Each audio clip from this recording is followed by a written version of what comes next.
नमस्ते, मेरा नाम आशीष है। आज हम करेंगे पाठ भक्तिन के एमसीक्यूज यानी मल्टीपल चॉइस क्वेश्चन।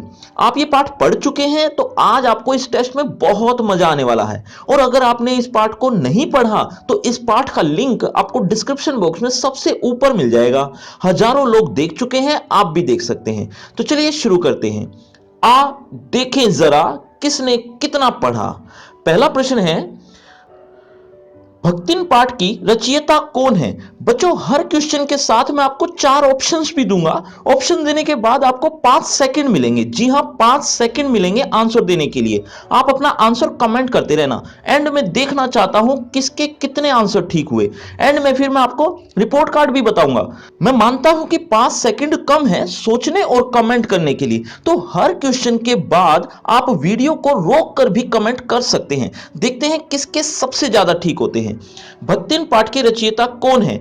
ऑप्शन सुनिए। Option A Jainendra Kumar, option B Mahadevi Verma, option C Subhadra Kumari Chauhan, option D Rangeya Raghav. आपके 5 सेकंड शुरू होते हैं अब। 5 4 3 2 1 0। सही उत्तर है बच्चों बी महादेवी वर्मा। चलिए अगला प्रश्न।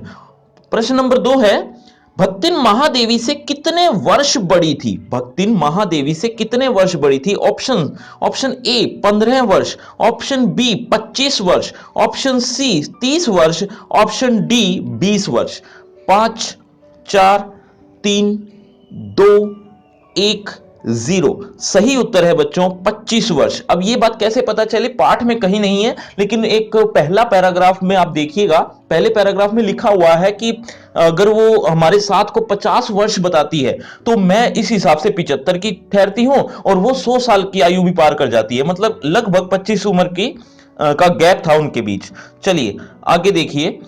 अगला प्रश्न है, देखो, भक्तिन किसके समान अपनी मालकिन के साथ लगी रहती है। एक बार फिर से, भक्तिन किसके समान अपनी मालकिन के साथ लगी रहती थी।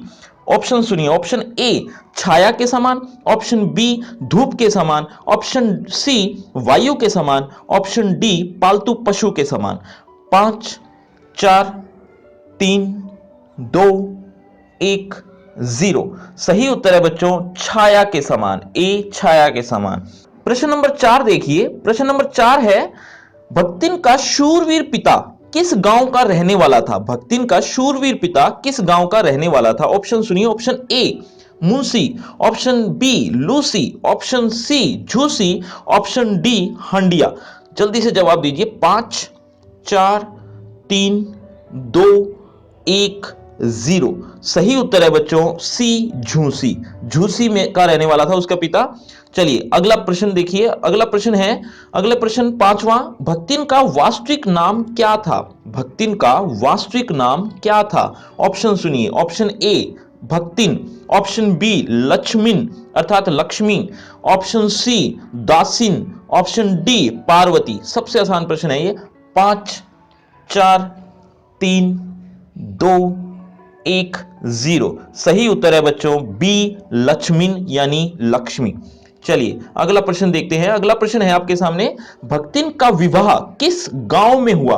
भक्तिन का विवाह किस गांव में हुआ। ऑप्शन है, option A Handia, option B Kandia, option C Pandia, option D Mandia. चलिए 5 4 3 2 1 0। सही उत्तर है बच्चों ए हंडिया। चलिए अगला प्रश्न देखिए। अगला प्रश्न है 7वां प्रश्न है, भक्तिन का गोना किस आयु में हुआ। भक्तिन का गोना किस आयु में हुआ, मतलब वो ससुराल कब गई। ऑप्शन सुनिए ध्यान से। ऑप्शन ए 9 वर्ष की आयु में, ऑप्शन बी 7 वर्ष की आयु में, ऑप्शन सी 4 वर्ष की आयु में, ऑप्शन डी 13 वर्ष की आयु में। आपके 5 सेकंड शुरू होते हैं अब। 5 4 3 2 1 0। सही उत्तर है बच्चों ए 9 वर्ष। ऑप्शन ए 9 वर्ष। अगला प्रश्न देखिए। अगला प्रश्न है 8वां, भक्तिन की कितनी जेठानियां थी। भक्तिन की कितनी जेठानियां थी। बच्चों आपको लग रहा हो कि मैं 5 सेकंड बोलकर भी पूरे 5 सेकंड नहीं दे पा रहा, यानी 1-2 सेकंड ऊपर या नीचे हो रहे हैं, तो हो सकता है ऐसा हो, लेकिन बच्चों वीडियो को रोककर आप कमेंट कीजिएगा, नहीं तो और कोई इलाज नहीं है इसका। चलिए ऑप्शन सुनिए।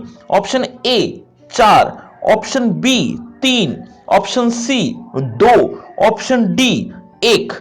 5 4 3 2 1 सही जवाब है ऑप्शन सी 2। चलिए अगला प्रश्न देखिए। अगला प्रश्न है आपके सामने, भक्तिन का विवाह किस आयु में हुआ? भक्तिन का विवाह किस आयु में हुआ? ऑप्शन सुनिए। Option A 11, option B 9, option C 7, option D 5। 5 4 3 2 1 0 सही उत्तर है बच्चों डी 5। चलिए अगला प्रश्न देखिए। अगला प्रश्न है, महादेवी ने भक्तिन के जीवन को कितने परिच्छेदों में विभक्त किया है? परिच्छेद मतलब हिस्से, कितने हिस्सों में बांटा है? महादेवी ने भक्तिन के जीवन को कितने हिस्सों में बांटा है या परिच्छेदों में विभक्त किया है? आगे ऑप्शन देखिए। Option A 4, option B 3, option C 2, option D 1। चलिए 5 4 3 2 1 0 सही उत्तर है बच्चों ऑप्शन ए 4। अगला प्रश्न देखिए। अगला प्रश्न है 11वां प्रश्न आपके सामने है। 11वां प्रश्न है, भक्तिन का नामकरण किसने किया? भक्तिन का नामकरण किसने किया? ऑप्शन सुनिए। ऑप्शन ए सास ने, ऑप्शन बी जेठ ने, ऑप्शन सी जिठानियों ने, ऑप्शन डी महादेवी ने। चलिए 5 4 3 2 1 0 सही उत्तर है इसका ऑप्शन डी महादेवी ने। अगला प्रश्न देखिए। अगला प्रश्न है, नामकरण का मतलब किसने उनको नाम दिया था? प्रश्न नंबर 12, ससुराल में भक्तिन के साथ सदव्यवहार किसने किया? सदव्यवहार मतलब अच्छा व्यवहार, अच्छा व्यवहार किसने किया था ससुराल में? ऑप्शन सुनिए। ऑप्शन ए जिठानियों ने, ऑप्शन बी पति ने, ऑप्शन सी सास ने, ऑप्शन डी जेठ ने। 5 4 3 2 1 0 सही उत्तर है ऑप्शन बी पति ने। चलिए अगला प्रश्न देखिए। अगला प्रश्न है 13वां प्रश्न है, सास और जिठानियां भक्तिन के साथ कैसा व्यवहार करती थी? एक बार फिर से, सास और जिठानियां भक्तिन के साथ कैसा व्यवहार करती थी? ऑप्शन ए क्रूरतापूर्ण, ऑप्शन बी स्नेहपूर्ण, ऑप्शन सी दयापूर्ण, ऑप्शन डी प्रेमपूर्ण। आपके 5 सेकंड शुरू होते हैं अब।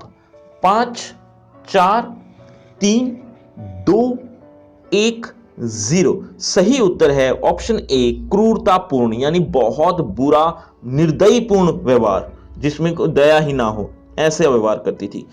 चलिए अगला प्रश्न देखिए। अगला प्रश्न है, भक्तिन के ससुराल वालों ने उसके पति की मृत्यु पर उसे पुनर्विवाह के लिए क्यों कहा था? एक बार फिर से सुन लीजिए। भक्तिन के ससुराल वालों ने उसके पति की मृत्यु पर उसे पुनर्विवाह के लिए क्यों कहा? ऑप्शन सुनिए। ऑप्शन ए ताकि भक्तिन सुखी वैवाहिक जीवन व्यतीत कर सके, ऑप्शन बी ताकि वे भक्तिन की घर संपत्ति को हथिया सकें यानी कब्जा कर सकें, ऑप्शन सी ताकि वे भक्तिन से छुटकारा पा सकें, ऑप्शन डी ताकि वे भक्तिन को पुनः समाज में सम्मान दे सकें। आपके 5 सेकंड। 5 4 3 2 1 0 सही उत्तर है ऑप्शन बी ताकि वे भक्तिन की घर संपत्ति को हथिया सके। चलिए अगला प्रश्न देखिए। अगला प्रश्न है, हमारा समाज विधवा के साथ कैसा व्यवहार करता है? हमारा समाज विधवा के साथ कैसा व्यवहार करता है? ऑप्शन सुनिए। ऑप्शन ए स्नेहपूर्ण, ऑप्शन बी असम्मानपूर्ण, ऑप्शन सी सहानुभूतिपूर्ण, ऑप्शन डी सम्मानपूर्ण। 5 4 3 2 1 0 सही उत्तर है बी असम्मानपूर्ण व्यवहार करता है। चलिए अब आपका रिपोर्ट कार्ड देख लेते हैं। रिपोर्ट कार्ड आपके सामने है, आप आराम से देखिए, इसको पढ़िए और मुझे एक बार कमेंट करके जरूर बताइएगा आपके टोटल मार्क्स कितने आए। आज के वीडियो में कोई प्रश्न आपको समझ में नहीं आया तो कमेंट करके पूछ भी सकते हो, और इस पाठ का लिखित रूप में यानी रिटन टेस्ट देना चाहते हो तो डिस्क्रिप्शन बॉक्स में सबसे ऊपर लिंक मिल जाएगा, वहां से आप रिटन टेस्ट दे सकते हो। और इसी तरह से आपकी क्लास से रिलेटेड दूसरे पाठों और कविताओं से संबंधित एमसीक्यूज की वीडियोस भी चाहिए तो उसका लिंक भी आपको डिस्क्रिप्शन बॉक्स में ऊपर ही मिल जाएगा। और आप इसी पाठ को अच्छी तरह से पढ़ना चाहते हो तो उसका लिंक तो मैं पहले ही बता चुका हूं, सबसे ऊपर मिल जाएगा डिस्क्रिप्शन बॉक्स में।